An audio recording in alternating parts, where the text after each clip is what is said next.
Month, we put together our Willis Report Jobs Panel. Peter Marisi, economics professor at the University of Maryland and former chief economist at the U.S. International Trade Commission. Alex Brill is a research fellow at the American Enterprise Institute and former policy director for the House Ways and Means Committee. Fran Tarkenton is the CEO of Tarkenton Financial. All right, let's talk about these jobs number. Peter, I want to start with you. Is this good news? Really not. It's more of the same. We're averaging 120, 130,000 jobs a month, barely enough to keep up with population growth. The decline was due to nearly 500,000 people leaving the labor force. That is not looking for work and not employed. That's not good news. That's just, giving up. Exactly. I mean, I'm laughing, but it's actually sad. Let me show you some of these details here. Unemployment dropping to 8.6% from 9.0. 120,000 jobs added, as Peter just said. 315,000 people out of the labor force. What do you make of this, Fran? I mean, I look at these numbers and I think we've got to do better than this. We got to do a lot better than this, but I think it's better than it's been, marginally so. But all we're doing is treading water with where we are. But I think there are a lot of trends going on, and I think the private sector is innovating and creating and generating more jobs. They generated all the jobs that we see there. The government lost a few jobs, and I have great hopes that we've got some good times ahead. Do we have tough clouds to still go against? We do.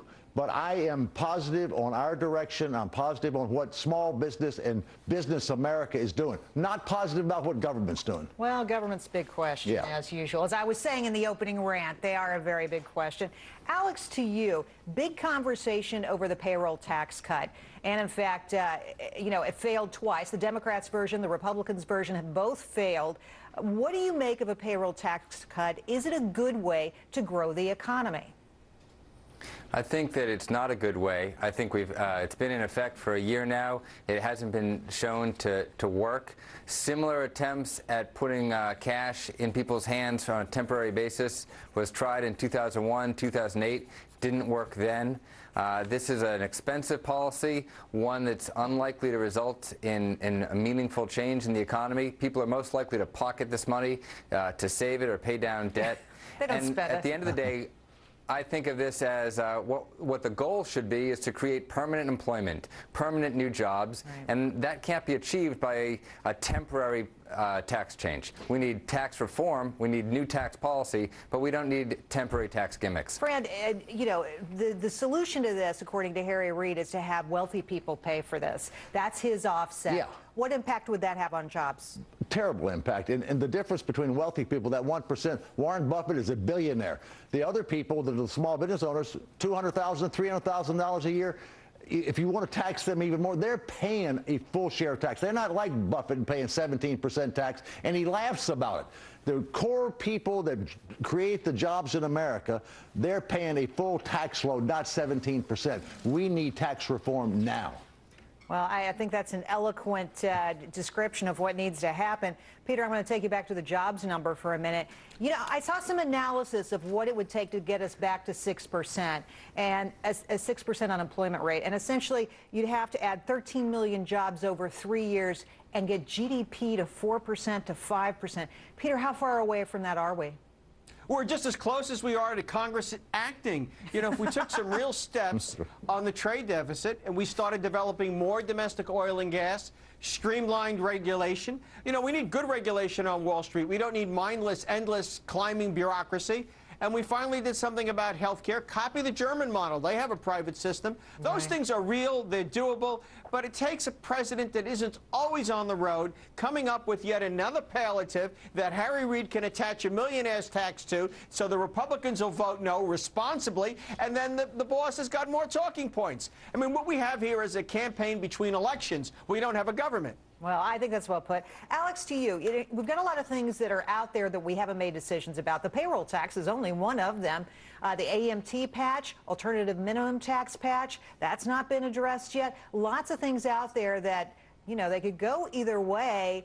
Do you find, because you're an economist, that when there are those kinds of questions out there in the economy, that people don't know how to plan for the future? I think that's exactly right.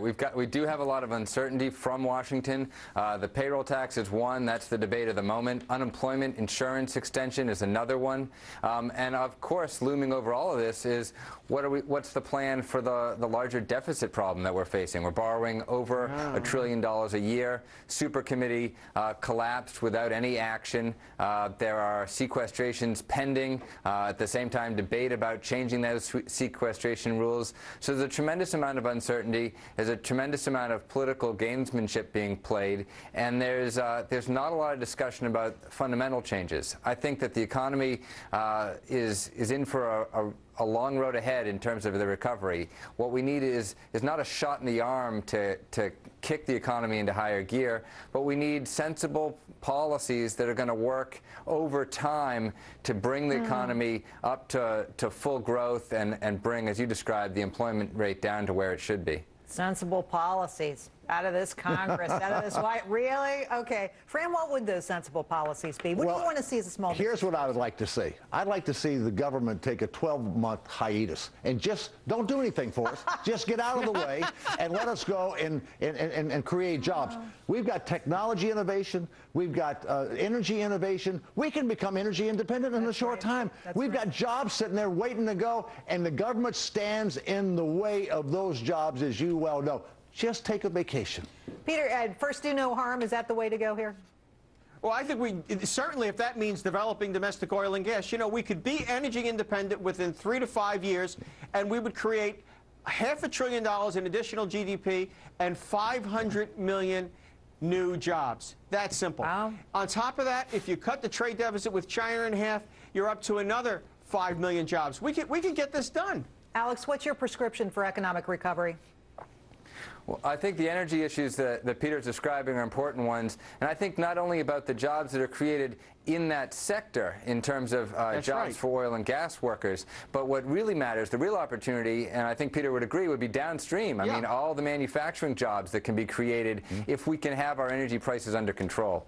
That's definitely a key piece of it. It goes on and on. That's absolutely true. And Fran, we've already got a leg up on this. I mean, if you look at certain parts of the country in the West, South Dakota, North Dakota, Texas, and how about that pipeline we could build from Canada down to the Gulf of Mexico, and that's 25,000 direct jobs and another 100,000 ancillary jobs. We've got them ready to go, but the government stands in the way and says no.